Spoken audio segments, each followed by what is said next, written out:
The afternoon shift at Nexus Station Central Plaza was winding down when Minji finally closed her translation kiosk. The young Valerian stretched her delicate, translucent wings, a futile gesture, as they'd never bear her weight, and maneuvered her hovering mobility chair through the crowded corridor. She had worked hard today. 43 translations between 12 different species. She only needed to check her computer twice. The money would help pay her rent. Maybe she could buy new parts for her chair, too. Minji felt good as she moved through the busy station. Her chair hummed softly beneath her. The blue lights on its side blinked in a steady rhythm. She liked those lights. They made her feel safe somehow. The Central Plaza was always crowded at this time. Merchants from different worlds packed up their stalls. The smell of exotic foods mixed in the recycled air. Minji heard at least 7 different languages being spoken around her. This was why she loved Nexus Station. So many different beings, all living together. Look at that. A harsh voice cut through the noise. Minji's antennae twitched. She knew that tone. She had heard it before. Her heart started beating faster. Please, not today. She had such a good day. All that fancy technology, wasted on a broken bug.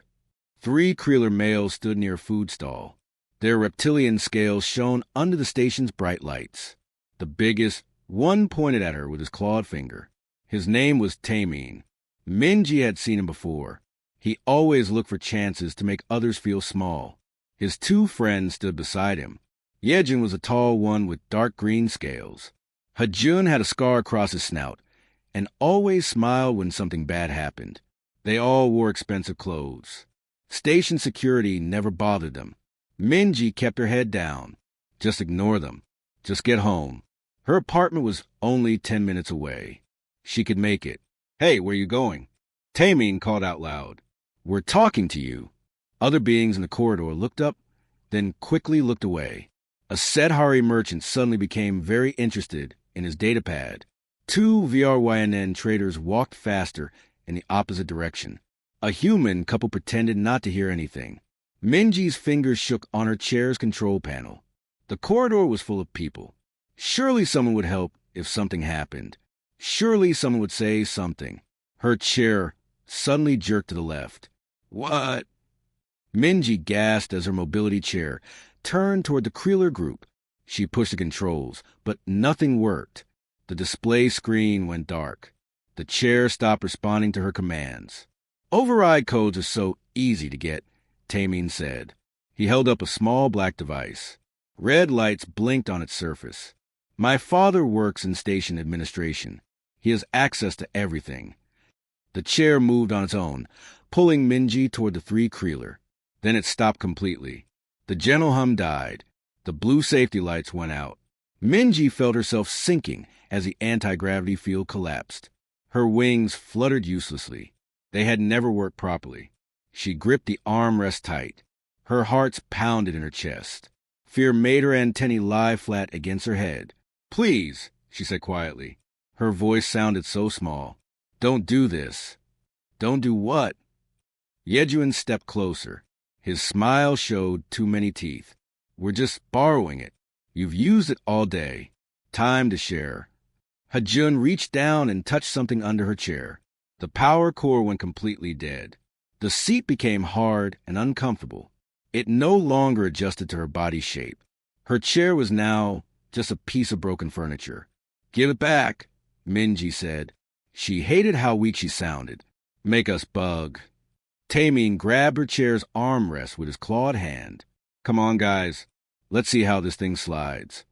They pulled the chair, with Minji still in it, across the smooth floor. The movement was rough and jerky. Minji held on tight. They dragged her about 10 meters, then shoved the chair against a support column. Tameen pressed his override device again. The chair suddenly came to life, its anti-gravity field activating. But before Minji could grab controls, he sent it hovering away down a side corridor. It disappeared around a corner, moving too fast for anyone to catch. The 3 Creeler laughed and walked away. Their laughter echoed in the corridor. Minji sat on the cold metal floor. Her legs could not hold her weight. They never could. Around her, dozens of beings suddenly found their datapads very interesting. Nobody looked at her. Nobody helped. She felt tears forming in her large eyes. Not again. Why did this keep happening? Excuse me. A calm voice spoke near her. Do you need help? Minji looked up through blurry eyes. A human male crouched beside her. He looked older than most humans she had seen on the station. His hair was short and gray at the sides. His eyes were kind, but also looked like they had seen many things. He did not look at her with pity. He looked at her like she was a person who needed help, not something broken that needed fixing. There was a difference. Minji could always tell. My chair, she managed to say. They took my chair. The human looked down the corridor where the Creeler had gone. Something changed in his expression. His jaw tightened. But when he looked back at her, his face was calm again. Can you sit on that bench if I help you? He pointed to a nearby resting area. Yes, thank you. His hands were strong but gentle as he helped her stand. He supported her weight carefully, letting her keep her dignity. He walked slowly, matching her pace. When they reached the bench, he waited patiently while she got comfortable. Doyen, he said. He pulled a water pouch from his jacket and offered it to her. My name is Doyen. You're Minji, right? I've seen you at the translation kiosk. She took the water. Her hands had stopped shaking. Yes. How did you know my name? I pay attention to people. He sat on the bench beside her, but not too close. He understood personal space. Tell me what happened. Everything. So Minji told him about Taemin and his friends, about how they had stolen her chair before, smaller things. How station security never did anything, because Taemin's father was important. How she just tried to avoid them and do her work. As she talked, Doyen listened, really listened. He did not interrupt. He did not check his datapad. His eyes stayed focused on her face. When she finished, his expression had not changed much, but something in his eyes had gone very cold, very dangerous.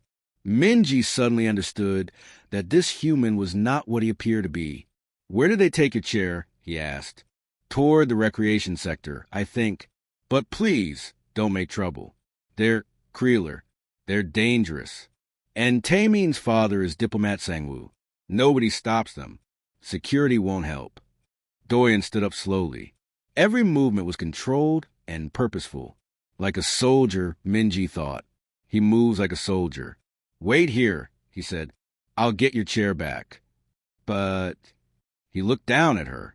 Despite his calm face, Minji saw something in his eyes that made her believe him, made her think that maybe, just maybe, someone would finally stand up to Taemin. I've spent 30 years learning what respect means, Doyen said quietly. Time someone taught these boys a lesson. He walked away before she could say anything else. His footsteps were steady and sure. He disappeared into the crowd of beings moving through the plaza. Minji sat alone on the bench, her heart still racing. Doyen found them at the Gravity Well, a recreation bar popular with young station residents. Minji's mobility chair sat deactivated in the corner, surrounded by laughing Creeler. He had spent 2 hours tracking them down. Old military habits came back easily. He asked questions at different shops. He checked the public security feeds from terminals in the plaza. He followed the trail like he used to follow enemy soldiers years ago. The station's information network told him everything he needed to know about Taemin, Yejuan, and Hejun. Rich kids playing at being warriors without understanding what real warriors were. The Gravity Well was crowded with young beings from different species. Music played from hidden speakers. The lights were dim and colored. Groups sat at tables, drinking and laughing. Some played holographic games in the corner booths. Doyen spotted Minji's chair immediately. The three Creeler had it positioned like a trophy. Taemin sat in it backwards, his tail hanging over one side. His friends took pictures with their datapads, laughing at each pose. Other beings in the bar looked uncomfortable, but said nothing. Doyen walked through the crowd. Nobody paid attention to one more human. He was good at being invisible when he wanted to be. Years of military training taught him how to move through spaces without drawing eyes. He stopped at their table and waited. Taemin noticed him first. His reptilian eyes narrowed. The human from earlier. You've got guts. I'll give you that. That chair belongs to someone who needs it, Doyen said. His voice was calm and steady. I need you to return it to her. Yejun leaned back in his seat. We found it. Finders keepers, human. You didn't find it. You stole it. Doyen kept his hands relaxed at his sides. Non-threatening. There's a difference. Hajun laughed. It sounded like rocks grinding together. You came all this way to lecture us? About a chair? About some bug who can't even fly? Doyen pulled an empty chair from a nearby table and sat down. The movement was smooth and controlled. He folded his hands on the table in front of him. Let me tell you something about humans, he said. His voice stayed level. No anger showed on his face. We're not the strongest species in the galaxy. We're not the fastest. We're not the smartest. But we have one quality that makes us dangerous. What's that? Tameen leaned forward, amused. Your ability to bore people to death? We're stubborn, and we really hate bullies. The word hung in the air for a moment. Tameen's eyes flashed with anger. His scale seemed to darken slightly. You calling us bullies, human? I'm stating a fact. Doyen looked at each of them in turn. You took something from someone who couldn't defend herself. You did it for fun. That's the definition of bullying where I come from. Yejun stood up. He was tall, maybe 2.5 meters. His shadow fell over Doyen's seated form. You need to leave. Now, before you get hurt. Doyen didn't move. He looked up at the tall Creeler without fear. Here's what's going to happen. You're going to return that chair to Minji by tomorrow morning. You're going to apologize to her. A real apology, not just words. And then you're going to leave her alone. Or what? Hajun's clawed hand rested on the table. His talons made scratching sounds on the metal surface. Or I'll teach you what respect actually means. Doyen stood slowly. He was shorter than all three Creeler, but something in his posture made him seem bigger. The hard way. Tameen stood too. All three Creeler now towered over the human. Other beings in the bar had gone quiet. They watched nervously. Some moved toward the exits. You know what Creeler do to humans who threaten us? Tameen's voice was low and dangerous. We remind them why they're not warriors. Why they're just soft little things who got lucky enough to reach the stars. Doyen met his gaze without blinking. Tomorrow morning, the chair, an apology. That's all I'm asking. And if we don't, then we'll have another conversation. One where I stop being polite. The three Creeler looked at each other. Then they burst out laughing. The sound was loud and harsh. Other beings in the bar shifted uncomfortably. Oh, this is perfect, Yejuan said between laughs. A human trying to threaten us. I've heard everything now. Your species is known for being average at everything, Hajun added. You think you can take on even one of us? Let alone three? Doyen said nothing. He just looked at them with those calm, cold eyes. Then he turned and walked toward the door. Hey, human! Tameen called after him. Where you going? Scared already? Doyen stopped at the doorway. He looked back over his shoulder. I gave you a chance to do the right thing. Remember that. Then he was gone. The three Creeler laughed even harder. Did you see his face? Yejuan said. He thought he was so tough. Stupid human. Tameen sat back down in Minji's chair. They never learned their place. But if they had been paying attention, they might have noticed something. The other beings in the bar weren't laughing. They were looking at the door where Doyen had left. Some of them looked worried. A few looked excited. One old Sedhari merchant in the corner booth shook his head slowly. He had been around humans before, during the integration wars. He had seen what humans were capable of when you pushed them too far. Fools, the merchant muttered into his drink. Those boys have no idea what they just did. Over the next few days, strange things started happening to Tameen and his friends. Every time they tried to enter the gaming halls, security stopped them for random inspections. Inspections that took hours. Their reservations at restaurants mysteriously disappeared from the system. The vendors they usually bought from suddenly had nothing in stock whenever they showed up. Tameen tried to use his father's influence, but nothing worked. Station security claimed they were just following standard procedures. The restaurants said there must have been a computer error. The vendors shrugged and suggested trying other shops. Worse, other beings on the station had started avoiding them. Groups would go quiet when they walked by. People who used to greet them now looked away. Even some of their own friends stopped returning their messages. "It's that human," Tamin said on the third day. They sat in Tamin's apartment, frustrated and angry. "He's doing something.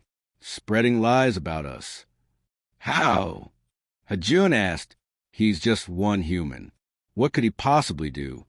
But Yejun was looking at his datapad. His face had gone pale. "Guys, you need to see this." He turned the screen toward them. It showed a post on the station's community network. Someone had uploaded security footage of them taking Minji's chair. The post had been shared hundreds of times. Beings from all over the station were commenting. "Disgusting behavior. These Creelers should be ashamed. Is this what warriors do now? Pick on those who can't defend themselves? Someone should teach them a lesson." The post had been anonymous, but it linked to other incidents. Other times they had harassed beings on the station. Small things they thought nobody noticed or cared about. But someone had noticed. Someone had documented everything. Tamin's hands shook with rage. "That human. He's making us look weak." "Your father can fix this," Yejuan said. "He can have the post removed." But when Tamin called his father, Diplomat Sengwa's response was cold. "Then stop giving him ammunition. Return the chair.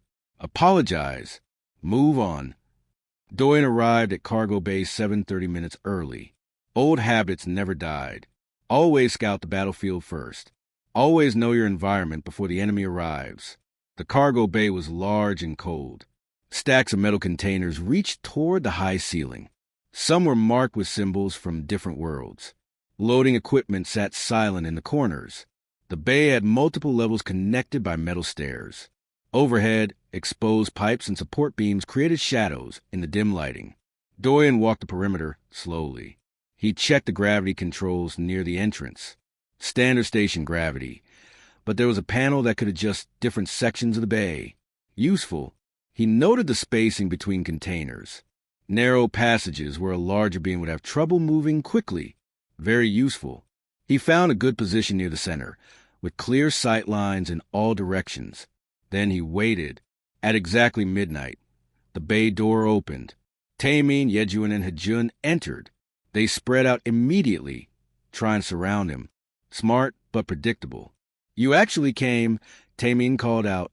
His voice echoed in the empty space. "I thought maybe you'd finally learn to be afraid."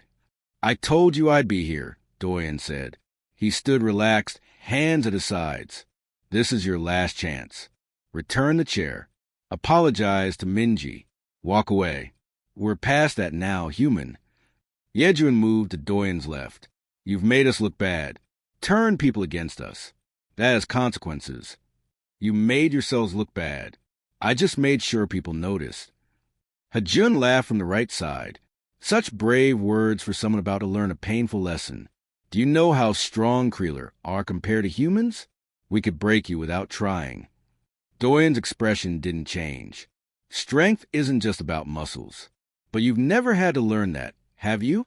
Everything was always given to you. You never had to earn respect. You just took what you wanted. Enough talking." Tamin's claws extended with a sharp click. "Time to teach you your place in the galaxy." He nodded to his friends. They moved in together. Yejuan lunged first, coming from Doyen's left side. He was fast for his size. His clawed hand reached for Doyen's shoulder. But the human wasn't there anymore. Doyen sidestepped, using Yejuan's own momentum against him. A simple shift of weight. A small push at the right angle. The Creeler stumbled past, crashing into a metal container with a loud bang. The impact left a dent in the reinforced metal. Hajun came from the right immediately. He expected Doyen to still be off balance from the first dodge. He expected an easy target. But Doyen had already moved to the gravity control panel. His hand slapped the controls. The gravity in the bay's center section dropped to 0.4 standard. Hajun suddenly found himself in partial weightlessness. His charge became an awkward float. He couldn't adjust in time.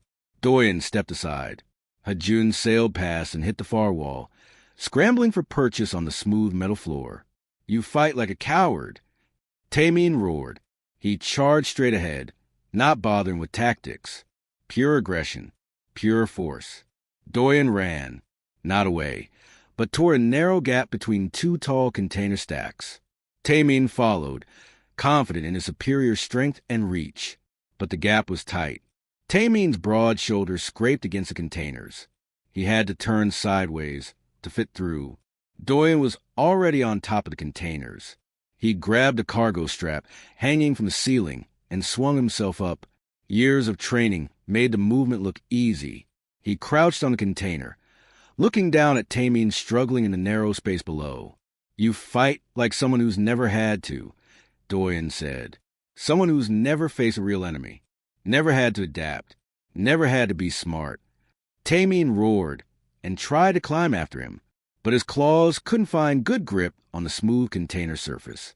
He slipped back down, furious. Yedrin had recovered. He spotted Doyen on the container and grabbed a cargo crate, hurling it upward. The crate was heavy, meant to require loading equipment, but Yedrin threw it like it was nothing. Doyen rolled off the container as the crate smashed where he'd been crouching. He dropped to the lower gravity section, landed light as a feather, then ran to the normal gravity zone. His feet hit solid ground, and he kept moving. The three Kreeler regrouped. They were breathing hard now, frustrated. They'd been chasing this human for 3 minutes and hadn't landed a single hit. "Stop running," Hajun shouted. "I'm not running. I'm fighting smart." Doyen grabbed a loose cargo strap from a nearby container. "That's what humans do. We adapt. We use what we have. We don't rely on being bigger or stronger." He swung the strap at Yedrin's feet as the Kreeler charged. The heavy buckle caught Yedrin's ankle. He went down hard, his chin hitting the metal deck with a crack. Tamin and Hajun came at Doyen together this time. Better coordination. They were learning, but they were also getting tired. Anger made them sloppy. They wanted to hurt him now, not just win. Doyen led them back toward the variable gravity section. At the last second, he jumped and grabbed an overhead pipe. He swung his legs up as both Kreeler passed beneath him. Then he adjusted the gravity controls again with his foot. The gravity suddenly increased to 1.6 standard. Both Kreeler dropped to their knees. The sudden weight increase caught them off guard. Their own body mass became a weapon against them. Doyen dropped down behind them, back in normal gravity. He moved quickly now. A strike to Hajun's shoulder that would leave a bruise, but nothing broken. A sweep of Tamin's legs that sent him sprawling. Not brutal, not deadly, just enough.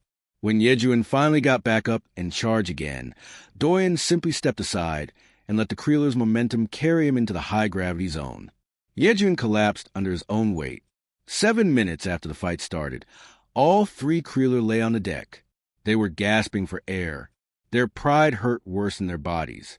Nothing was broken, no serious injuries, but they had been completely outmatched. Doyen stood over them, not even breathing hard. You want to know why humans are dangerous? It's not because we're strong. It's because we never give up. We learn, we adapt, and we remember that honor matters more than victory. He walked to the cargo bay entrance. A crowd had gathered there. Station residents who had heard about the fight through the community network. They held up data pads, recording everything. The whole fight was documented from multiple angles. Tamin saw the crowd, saw the cameras, realized that everyone on the station would see this, would see them get beaten by one human who hadn't even seriously hurt them. The humiliation was complete. Station security pushed through the crowd. 6 officers in full armor. They surrounded Doyen immediately. "I'll come quietly," Doyen said. He held his hands out, visible and empty. "But you should check the recordings. All of them. You'll see who started this." The security chief, a 4-armed Setari named Quan, looked at the 3 Kreeler on the ground, then at Doyen. "I already have, Mr. Doyen. I've been watching the whole thing. We all have." He gestured to the crowd.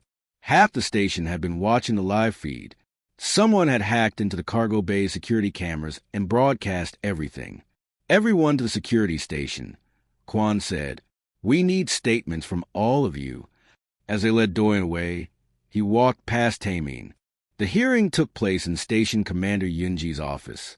The Sedhari administrator's multiple limbs moved through holographic displays, showing the cargo bay fight from 6 angles. Impressive restraint, Commander Yunji noted. Her forearms manipulated the displays with practiced ease. You could have seriously injured them. That wasn't the goal, Commander, Doyen said. He stood at attention, hands behind his back.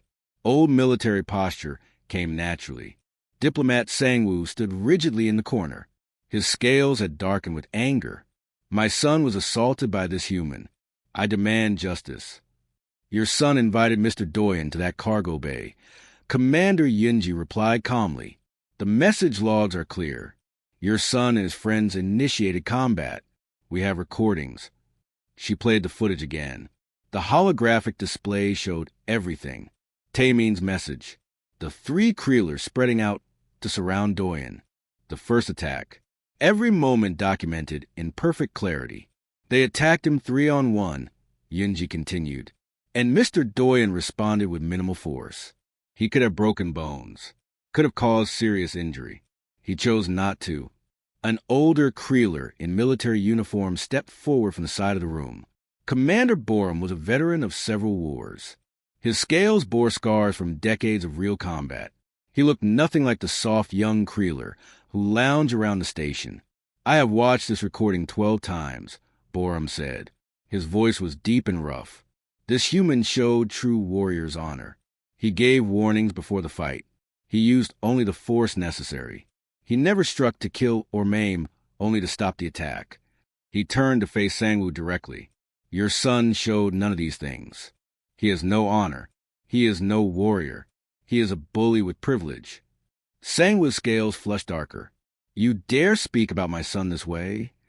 I dare speak the truth. Something you should have done years ago. Borum's eyes were hard. This human has more honor than your son has shown in his entire life. If you cannot see that, then you are as blind as he is foolish. The door opened. Minji entered, her mobility chair humming softly. Security had returned it to her the morning after the fight. She looked nervous but determined. Miss Minji, Commander Yunji said gently, thank you for coming. Please tell us what happened 4 days ago. Minji told her story. Her voice shook at first, then grew stronger. She described how Tamine and his friends had stolen her chair, how they had left her stranded on the floor while dozens of beings walked past, how Doyen had helped her. Has this happened before? Yunji asked. Minji hesitated. She looked at Sangwoo, then at Commander Borum, then back at Yunji. Yes, she said quietly. For times before, they took my chair twice. They tripped me once when I was walking with support rails. Once they poured a drink on my chair's control panel and shorted it out. I had to pay for repairs. Why didn't you report these incidents? I did. Minji's antennae drooped. 3 times I filed complaints with station security. Nothing happened. They said there wasn't enough evidence, that it was my word against theirs. Commander Yunji's limbs moved quickly through her computer system. She pulled up the old reports. They were all there, filed and ignored. Security Chief Quan, Yunji said. Why were these complaints not investigated? Quan, the 4-armed Sedhari security chief, looked uncomfortable. I was told by my supervisor that we should not bother important families over minor disputes. Who gave that order? Quan was silent for a moment. Then he said, Diplomat Sangwoo made it clear that his son was not to be harassed by security. The room went very quiet. Sangwoo opened his mouth to protest, but Yunji held up one hand. We will discuss that later, Diplomat. Right now, we have other witnesses. 3 more beings entered the room. A young VRYNN trader, an elderly Sedhari merchant, a Tralian student. Each one told similar stories.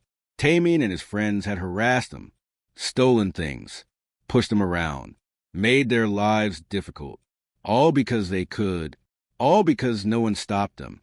The weight of evidence was crushing. Sangwa's face showed no emotion, but his hands clenched into fists. Commander Borum watched the testimonies with growing disgust. When the last witness finished, he turned to Tamine, who stood silently beside his father. "You shame our species," Borum said. "You shame the warrior traditions we hold sacred. You are strong, yes, but strength without honor is worthless. This human understood what you never learned.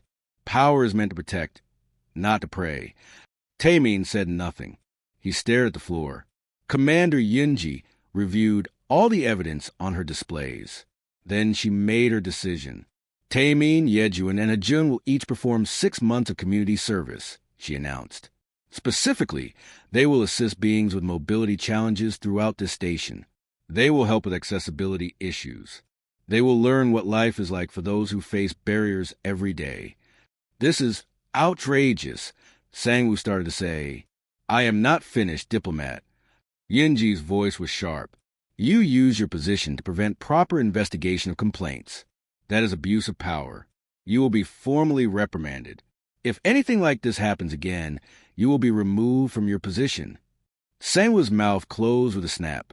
"As for Mr. Doyen," Yunji continued, "you are officially reprimanded for engaging in combat on station property.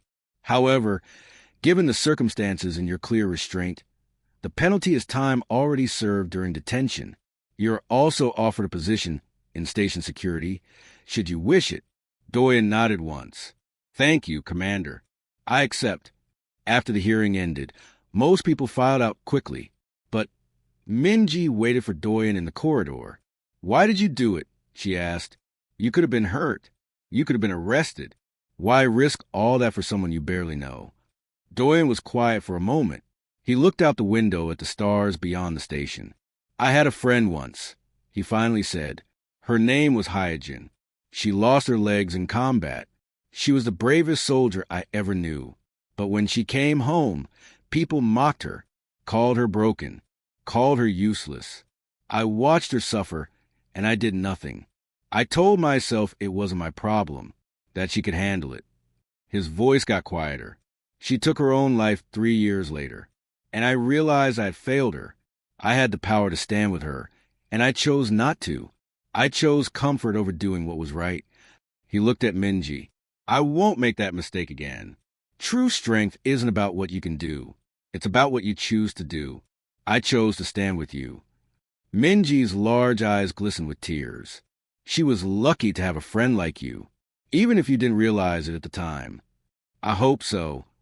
Doyen smiled slightly. "But you're stronger than you think. Minji, you didn't need saving. You needed someone to stand beside you until others remembered their decency. You would have survived without me. You've been surviving all along." "Maybe, but it's nice not to be alone." "You're not alone anymore. I promise you that." They stood together in the corridor. Two beings from different worlds, united by a simple truth, that dignity mattered, that respect was earned, not taken, and that sometimes one person standing up could change everything. In his quarters that night, Tamine lay on his bed staring at the ceiling. His body ached from the fight. 3 months passed. Tamine pushed Minji's chair through the market sector, helping her carry packages from various stalls. The work was humbling, exhausting, and he was beginning to realize necessary. "Why don't you hate me?" he asked suddenly. Minji glanced back at him. "I did, but hate takes energy I'd rather spend elsewhere. I was cruel to you, more than once." "Yes, you were." The bluntness stung, but Tamine nodded. He deserved that. He deserved worse. "I'm sorry. I know I've said before, but I really am sorry." "Apologies mean nothing without changed behavior," Minji said. She stopped her chair and turned to face him fully. "Show me through your actions, not your words. That's all that matters." Tamine had heard similar words many times in the past 3 months. From the elderly Sethari woman, whose walker he helped repair. From the VRYNN child with the damaged hearing implant he'd assisted at the medical center. From dozens of beings he'd hurt or ignored in his old life. His community service had opened his eyes to a world he'd never bothered to see before. Station life was different when you couldn't just walk wherever you wanted. Different when doors didn't open automatically. Different when everyone assumed you were broken instead of just different. Yesterday, he'd spent 4 hours helping install new access ramps in the lower residential sectors. His back still ached. But when he saw an elderly Tralian woman use a ramp for the first time, tears in her eyes because she could finally visit her daughter's apartment, something inside him had shifted. Yejuan and Hajun were going through similar changes, though slower. Yejuan still complained constantly. Hajun still made jokes. But Taemin saw the way they both stopped to help beings now, without being told. Small changes, but real ones. Commander Borum visited them sometimes during their service hours. The old warrior never said much, just watched them work. Once, after Taemin had spent an entire afternoon helping modify a workstation for a paralyzed Sathari, Borum had given him a single nod. It meant more than 1,000 words of praise from his father. His father, diplomat Sangwoo, barely spoke to him anymore. Their relationship had become cold and formal. Part of Taemin mourned that loss. But another part, the part that was slowly learning what honor actually meant, understood it was necessary. The station had changed too. Commander Yunji had launched a full investigation into ignored complaints. 3 security officers were fired. New accessibility standards were implemented throughout the commercial sectors. Vendors who refused to accommodate different species lost their licenses. Doyen had become something of a legend on the station, not because of the fight, but because of what came after. He'd taken a security position seriously. Within weeks, harassment reports dropped by more than half. Beings felt safe reporting problems because they knew someone would actually investigate. Taemin saw Doyen sometimes during his service work. The human never gloated, never mentioned the fight. He just treated Taemin like any other being on the station. Polite, professional. That somehow made Taemin's shame worse and his desire change stronger. Now, helping Minji with her shopping, Taemin realized something. He wasn't just serving his sentence anymore. He actually wanted to help, wanted to make things better. The work gave him purpose he'd never had before. There's a community meeting tonight, Minji said as they continued to market, about expanding accessibility services to the educational sector. You should come. I'm not required to attend meetings, just work my service hours. I know, but you're good at this work. You understand the problems now. Your voice could help. Taemin was quiet for a moment. Would people listen to me? After everything I did? Some won't, but some will. Change has to start somewhere. Minji smiled slightly. Besides, a wise human once told me that strength is about what you choose to do, not what you're forced to do. That evening, Taemin attended the meeting. 50 beings from different species crowded into a conference room. Doyen stood at the front, presenting ideas for better station design. Minji sat nearby, offering suggestions. When Doyen asked if anyone had questions, Taemin raised his hand. His hearts pounded. Everyone turned to look at him. He saw recognition in many eyes, saw the distrust, saw beings who remembered what he'd been. The training facilities, Taemin said, his voice steady despite his nerves. They're designed only for species with standard mobility. I've been thinking about modifications that would work for everyone. Could I show you? Doyen nodded. Please. Taemin stood and walked to the display. He pulled up designs he'd been working on in his spare time. Adjustable equipment, multiple access points, universal design principles that would help everyone, not just those with disabilities. As he explained his ideas, the room stayed quiet, but it wasn't hostile silence. It was listening silence. When he finished, several beings nodded. A few even looked impressed. These are excellent suggestions, Yunji said from the back of the room. We'll implement them in the next station upgrades. After the meeting, Doyen approached Taemin. Good work tonight. Thank you. Taemin hesitated. Can I ask you something? Of course. Why didn't you hurt us? In the cargo bay. You could have. We deserved it. Doyen considered the question carefully. Because causing pain wasn't the goal. Teaching a lesson was. You can't learn if you're too hurt to think. And I wanted you to understand, not just fear. I understand now what you were trying to show us. Taemin looked down at his clawed hands. I wasted so much time being cruel. I can't get that time back. Can't undo the hurt I caused. No, you can't. But you can decide who you want to be going forward. That's all any of us can do. 6 months after the hearing, Nexus Station held its annual Unity Festival. The central plaza was decorated with symbols from hundreds of worlds. Food stalls offered cuisine from across the galaxy. Music and laughter filled the air. Minji had been promoted to senior translator. She'd also joined the station's Accessibility Council, helping create guidelines for new construction. Her work had made real differences in countless lives.